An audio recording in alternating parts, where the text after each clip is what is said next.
Nagpasalamat si Ellen Adarna sa mga nakiselebrate sa unang kaarawan ng anak nila ni Derek Ramsey na si Liana. Sa comment section ng kanyang post, may netizen na nagtanong kung bakit absent si Derek Ramsey. Sagot ni Ellen, "Gisendan man siya invite day. Ambot na nuwa siya muto nga."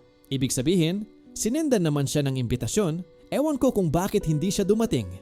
Kamakailan, napansin din ng mga netizen na inalis ni Ellen ang apelyidong Ramsey sa kanyang Instagram matapos linawin ni Derek noong Setyembre na walang katotohanan ang mga tsismis ng hiwalayan nila.